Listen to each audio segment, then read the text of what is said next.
Hello everyone, and welcome to the second ever video for thegroverwheel.com. Today we're going to be learning a little bit about winter driving.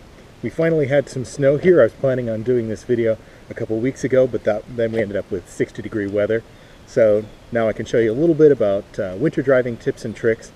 I feel like every year we have this beautiful snowfall and everybody forgets what they learned last year about winter driving. So every year you can open up this video, you can take a look at what you need to know, and no need to scramble about on the roads. So be safe everybody, and I hope you learned something from these tips and tricks. The first thing to remember is clear off your car. So many times I see people driving around and they're driving like this. Don't be this guy. This guy hasn't cleared off his car at all. What do you need to do? Well, you need to be like this guy. Look at him. He's cleared off his car. He's safe to drive. He's got great visibility out of the front. He's got great visibility out of the side. Don't be this guy. Be this guy. The next step is making sure your tires are properly inflated.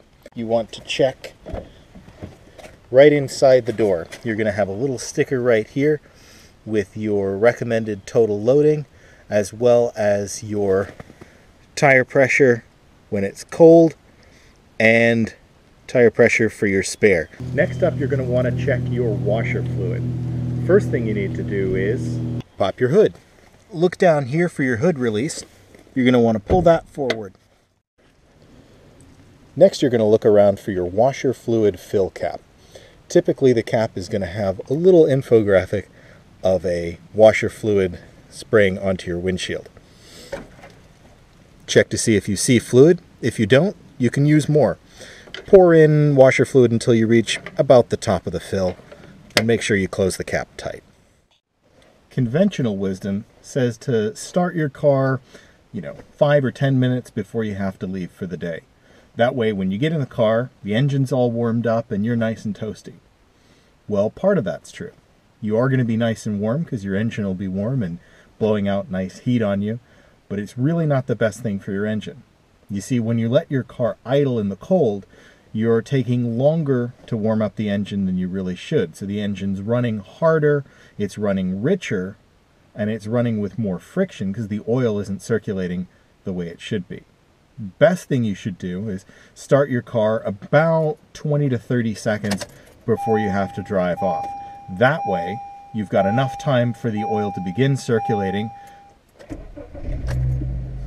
So when you do drive off, your engine is just about ready to go, and you're going to get it up to operating temperature gently. Don't drive hard, no quick jerky starts and no stomping on the accelerator. Just drive off slowly and carefully, and you're going to end up with a nice warm engine and as little wear as possible on your drivetrain. Snow driving can be difficult, but with a few simple things to keep in mind, you can keep yourself safer on the road. First trick when you're driving on a slippery road is to test out just how much grip you have available. A simple way to do that is accelerating up to about 15 miles an hour and stomping on the brake. Feel at what point on the brake your ABS kicks in and how early you begin to slide. This tells you not only how your car feels in a slick situation, but it also lets you know how much grip you have available on any given snowy day. Another thing to try out is go to a snowy parking lot or a snowy back road and practice sliding a little bit at lower speeds. An easy way to do that is to pull your handbrake as you start a turn in a safe area.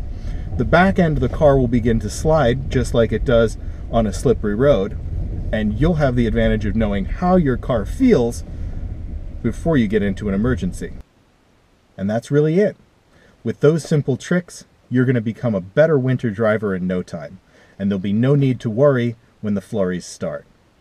Thank you for watching this video. You've watched the second video for thegroverwheel.com.